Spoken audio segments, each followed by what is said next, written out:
انہوں نے عرض کیا کہ مجھے تجربہ ہے، یہ 50 نہیں پڑھیں گے۔ پہلی امتوں میں 2 نمازیں تھی، فجر اثر 2 رکعتیں تھی، اس میں اذان نہیں تھی، تو یہ 50 کیسے پڑھیں گے؟ آپ کمی کی درخواست کیجئے گا۔ تو اللہ نے اس میں 5 کم کر دی، 9 دفعہ سرکار کی تو 5 رہ گئی۔ تو انہوں نے عرض کیا کہ آپ دوبارہ جائیں۔ تو حضور نے کیا فرمایا؟ اب مجھے اللہ سے حیا آتا ہے۔ رکیے گا جوان، حضور کیا فرماتے؟ اتنی بھی نکمی نہیں کہ 5 نہیں پڑھیں گے۔ اور ہم نے از راہ تمسخر کہا، معذرت سے کہوں گا، ہم نے از راہ تمسخر کہا کہ ایک چکر اور لگتا تو جان چھوٹ جاتی۔ بھائی جان، تحفہ دینے سے محبت بڑھتی ہے۔ امت کو نماز تحفہ دیا، ہم نے اس کی قدر کیا کی؟ ایک گھر میں 8 افراد ہیں، سب پہ نماز فرض ہے۔ مسجد میں کتنے لوگ ہوتے ہیں؟ 1.5 صف بھی نظر آتی۔ اور میں اور آپ اپنی اپنی نمازوں کا حساب لگائیں تو ابھی انگلیوں کے پوروں پہ گن کے بتا سکتے ہیں کہ ہم نے زندگی میں نمازیں پڑھی کس نہیں ہیں۔ کسی کے پاس فجر کی نماز ہوگی، کسی کے پاس ایک جمعہ ہوگا، اور کسی کے پاس صرف ایک عید کی نماز۔ اچھا، جو سال بعد اللہ کے گھر میں آیا ہے، آنکھیں حیا سے جھکی ہوئی نہیں، قدم بوجھل نہیں، اسے اپنے اس رویے پہ ندامت نہیں کہ میں سال بعد اللہ کے ہاں اس کی دھرتی پہ میں اکڑ اکڑ کے چلتا رہا، اس کی نعمتیں کھاتا رہا، سال نافرمانیاں کرتا رہا، تو آج اس کی چوکھٹ پہ حاضر ہوا، جی بھر کے رویا نہیں، جی بھر کے سجدہ نہیں کیا، بلکہ وہ بھی از راہ تمسخر کہتا ہے کہ کافروں کے مر رہے۔ تو بھائی، حضور نے نماز کا تحفہ دیا، ہم نے کیا قدر کی؟ حقوق اللہ میں قیامت کے دن جوانوں سب سے پہلا سوال نماز کا ہوگا۔ قرآن مجید میں سینکڑوں مرتبہ مختلف صیغوں کے ساتھ ہمیں نماز کی تلقین کی گئی۔ میرے نبی صلی اللہ علیہ وسلم بوقت وصال حضور کے لبوں پہ کیا کلمات تھے؟ الصلاۃ الصلاۃ۔ میرے نبی فرماتے مجھے تمہاری دنیا سے 3 چیزیں محبوب ہیں، خوشبو، منکوحہ عورتیں، اور تیسرا فرمایا نماز میری آنکھوں کی ٹھنڈک۔ صحابہ کہتے ہیں مسلمان اور کافر کے مابین جو فرق رکھتا تھا وہ نماز کا تھا۔ جو نماز پڑھتا ہم سمجھتے مسلمان ہے، اور جو نماز نہ پڑھتا تو اس کے بارے میں صحابہ کی کیا رائے تھی؟ بھائی، ہم نے اسلاف کو بڑا سادی شیرازی کہتے بے نمازی کو قرض نہ دو۔ آپ فرماتے جو اللہ کا قرض ادا نہیں کرتے وہ تمہارا قرض کس طرح ادا کریں گے؟ حضرت شیخ عبد القادر جیلانی فرماتے بے نمازی کو مسلمانوں کے قبرستان میں دفن نہ کرو۔ سلطان باہو فرماتے بے نمازی سے خنزیر بھی پناہ مانگتا ہے۔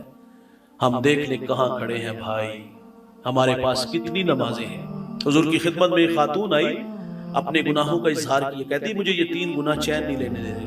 وہ 3 گناہ سنیے، اس نے کہا شادی شدہ ہوں، شوہر دیار غیر چلا گیا، نفس پہ کنٹرول نہ رکھ سکی، بدکاری ہوئی، بچہ ہوا تو میں نے ذبح کر دیا، میرے پاس سرکے کا مرتبان تھا اور میں اس سرکے کے مرتبان پہ بچہ پھینک دیا، گندا سرکہ بیچتی رہی۔ یہ 3 گناہ، اور پھر میرے نبی 3 گناہوں کی سزا بیان کرتے ہیں۔ تجھے رجم کیا جائے گا، تجھے قتل کیا جائے گا، تو نے گناہ کبیرہ کیا، گندا سرکہ بیچا، اللہ سے معذرت چاہ۔ 3 گناہوں کی سزا بیان کرنے کے بعد رسول اللہ فرماتے ہیں تو جس درد سے روتی ہوئی میری خدمت میں آئی، میں محمد تو سمجھا شاید کہ تیری نماز اثر قضا ہو گئی ہو، شاید کہ تیری نماز اثر قضا ہو گئی ہو۔ کتنی قضا ہوتی ہیں بھائی، ہم دیکھ سکتے ہیں۔ سری سکتی کا جوان بیٹا دنیا سے چلا گیا، دوران تدفین نماز اثر چلی گئی، سارا شہر افسوس کے لیے آیا، تڑپ گئے۔ آپ فرماتے پتر چلا گیا، سارے شہر نے افسوس کیا، نماز چلی گئی، کسی نے بھی افسوس نہیں کیا۔ ہمیں کبھی افسوس ہوا کہ یار آج سجدہ نہیں کیا؟ یہ پیشانی اداس ہے۔ ہم نے رب کے حضور حاضر ہونا، قیامت کو اللہ فرمائے گا مجھے سجدہ کرو۔ بھائی جان، اس دن بے نمازی بھی چاہے گا، ساری زندگی اللہ کی نہیں مانی، آج ہی سجدہ کر لیں۔ لیکن سنیے گا دوست، اس دن باوجود چاہنے کے سجدہ نہیں ہوگا، کمریں یوں اکڑ جائیں گی، اور بے نمازی کھڑا کہاں ہوگا؟ قارون، فرعون، حامان۔ اور آپ اچھی طرح جانتے یہ لوگ کون ہیں؟ یہ اللہ رسول کے دشمن ہیں۔ جس صف میں اللہ رسول کے دشمن کھڑے ہوں گے اسی صف میں بے نمازی کھڑا کیا جائے گا۔ میں ڈسٹرکٹ منڈی باوردین ایک جگہ خطاب کے لیے گیا، نماز کا ٹائم تھا، ہمارے ساتھ ایک ذات کا مسلی کھڑا ہو گیا۔ وہ ساگر نے کہا تھا نا کہ کون کہتا ہے کہ ظلمات نے دم توڑ دیا، ہم آج بھی اندھیروں میں کھڑے ہیں۔ چودھری صاحب نے کھینچ کے پچھلی صف میں کر دیا اور کہا تیرے ساتھ تو نماز بھی نہیں ہوتی، کمی کے ساتھ کھڑا ہونا میرے بھائی ہم توہین جانتے ہیں، اللہ رسول کے دشمن کے ساتھ کھڑا ہونا اعزاز کی بات ہوگی۔ آج وقت ہے بھائی، قیامت کے دن سوائے رسوائی کے ہمیں کچھ بھی نہیں ملے گا۔ اور آخری بات گفتگو سمیٹ لیتا ہوں، معراج کی شب جہاں نماز کا تحفہ ملا وہاں راز و نیاز کی باتیں ہیں۔ ان راز کی باتوں میں ایک بات ام عائشہ رضی اللہ تعالی عنہا کے ذریعے ہمارے تک پہنچی، سنیے گا۔ سیدہ فرماتی دریائے رحمت جوش میں تھا، حضور نے مجھے حکم دیا، ارشاد فرمایا جو مانگو گی عطا ہوگا۔ عرض کیا حضور اگر آپ مجھے رخصت دیں تو والد گرامی سے مشورہ لے لوں۔ کہا ٹھیک ہے۔ آ کے والد گرامی سے بات کی تو فرمایا حضور سے عرض کرنا معراج کی شب جو راز کی باتیں ہوئی تھی ایک بات ارشاد فرما دے، وعدہ لیا کہ مجھے بھی آگے بتانا ہے۔ انہوں نے آ کر کے عرض کیا کہ حضور وہ کیا باتیں تھیں؟ ان میں سے ایک بات ارشاد فرما دیں۔ تو میرے نبی فرماتے عائشہ جو ٹوٹا ہوا دل جوڑے گا وہ بغیر حساب و کتاب کے جنت میں جائے گا۔ آ کے والد گرامی کو بتایا تو آپ رونے لگے، عرض کیا ابا جان یہ تو بہت بڑی بات ہے۔ تو فرمایا بیٹا تصویر کا دوسرا رخ دیکھو، جو ٹوٹا دل جوڑے گا وہ جنت میں جائے گا، اور جو کوئی کسی کا دل توڑ بیٹھے وہ تو سیدھا جہنم میں جائے گا۔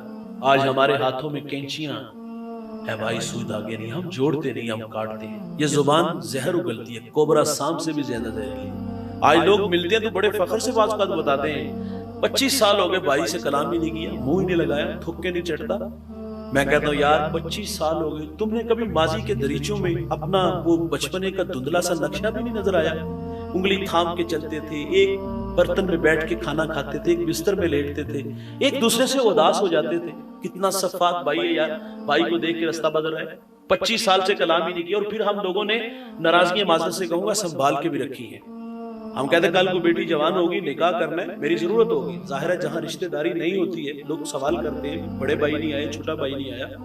وہ کہتے ہیں اس نے بھائی کے ساتھ بنا کے نہیں رکھی، ہمارے ساتھ کیا بنا کے رکھے گا؟ تو وہ بھی صرف رسمن، وہ جس کو کہتے ہیں گدے نباب کہنے والی کہانی ہے، وہ بھی صرف اپنی ناک بچانے کے لیے جا کے معذرت کرتا ہے، اور وہ بھی انتظار میں ہوتا ہے کہ میں نے 20 سال انتظار کیا۔ وہ ٹھڈے مار کے اٹھاتا ہے، اور برادری آتی ہے، گلی محلے کے لوگ آتے ہیں، وہ بھی نہ اللہ کی رضا کے لیے آیا، نہ اس نے اللہ کی رضا کے لیے معاف کیا۔ ہم نے تو ایسے لوگ بھی دیکھے ہیں بھائی، بستر علالت پہ ہیں، زندگی موت سے لڑ رہے ہیں، بالکل سانسیں ٹوٹ رہی ہیں، اولاد پاس بیٹھی ہے، اور بوڑھا باپ جاتے ہوئے بچوں کو کیا سبق دیتا ہے؟ باقاعدہ نفرت کا سبق سکھایا جاتا ہے کہ چاچا نے منہ نہیں لانا، وہ میرے جنازے پہ آئے اس کو دھکے دے کے نکالا۔ ہم یار مرتے وقت آنے والی نسلوں میں نفرت چھوڑ گئے۔ اور بھائی نفرتیں کم کرو، ایک دوسرے کو معاف کر دو۔ میں ایسے نالائق بیٹوں کو بھی جانتا ہوں یار، بوڑھے باپ کا لاشا گھر میں تڑپ رہا ہے، محلے دار کہہ رہے جا کے والد کا منہ دیکھ لے یار، اسے جا کے غسل خود دے، اس کو کندھا دے، اس کی قبر پہ، اس کی قبر میں اتر۔ وہ کہتا ہے باپ سے وعدہ کیا تھا میں مر گیا تو آپ نہ میرے جنازے پہ آئیے گا، اور اگر آپ مر گئے تو میں نہیں آؤں گا۔ تو اس طرح کی نالائق اولاد بھی ہم نے دیکھی۔ معاف کرنے والا مزاج پیدا کرو، محبتیں بانٹو یار، نفرتوں کی دیواریں گراؤ۔ حضرت حنفیہ بھائی سے ناراض ہوئے، معذرت کے لیے گئے، تو راستے میں ہی ہو کے واپس آ گئے، اور آ کے بھائی کو خط لکھا کہ بھائی جان میں صلح کے لیے آ رہا تھا، مجھے راستے میں نانا مصطفیٰ صلی اللہ علیہ وسلم کا فرمان یاد آیا کہ جنت میں وہ پہلے جائے گا جو صلح میں پہل کرے گا۔ کہا میری آرزو ہے، بڑے ہیں تو جنت میں بھی آپ پہلے جائیں اور آئیں اور میرے ساتھ صلح فرما لیں۔ معاف کیجئے گا بھائی، ایک دوسرے کے ساتھ درگزر کا پہلو غالب رکھیں۔